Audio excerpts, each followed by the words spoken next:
Thanks, Brian. Well, a shocking email chain from professors at Brandeis University reveals deep anti-Israel and anti-Semitic, even anti-Fox News sentiments. The emails suggest Israel has committed, quote, war crimes and holocaustic ethnic cleansing, end quote, and refer to Fox News as a poisonous network.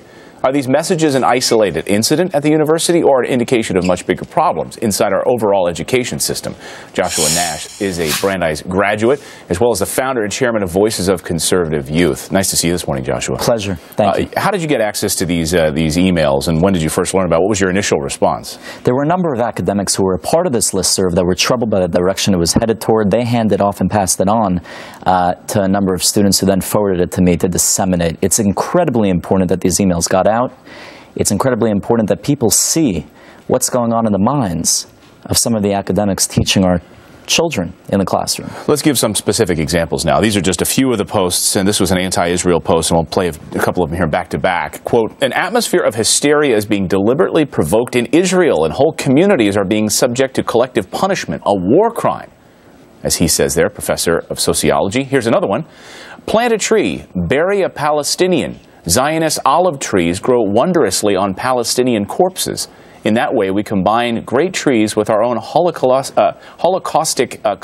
ethnic cleansing.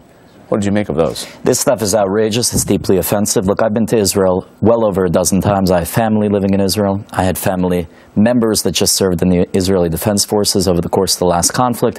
Any suggestion that Israel is responsible for provoking this last conflict is outrageous.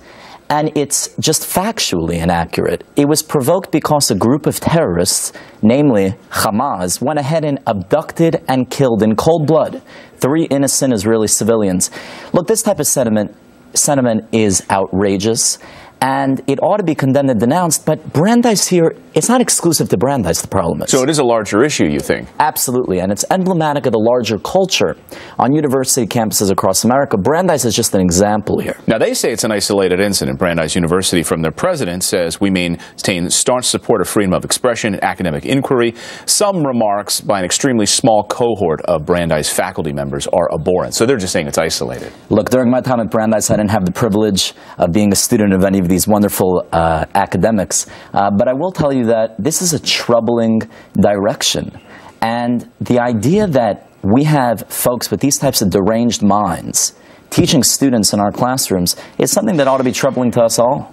And also troubling to Fox News to hear about one of the posts on that listserv also, that, quote, Fox is often poisoning the atmosphere in public places. This is just one of the many new campaigns to weaken the power of Fox. Others involve your writing online to companies who advertise on Fox, asking for people to write. And this person, Mary Bain there, I forgot her last name. But what do you make of that? I believe the last name is Campbell, if I'm not mistaken. Look, she said a lot of outrageous things that were uncovered in these emails. She also referred to Ayaan Hirsi Ali, the women's rights activist, as someone who claims to have had a difficult childhood. Meanwhile, this is a woman, of course, who sacrifices her life on a daily basis to go ahead and expose the plight of oppressed Muslim women in certain societies. Again, reprehensible, and it ought to be condemned.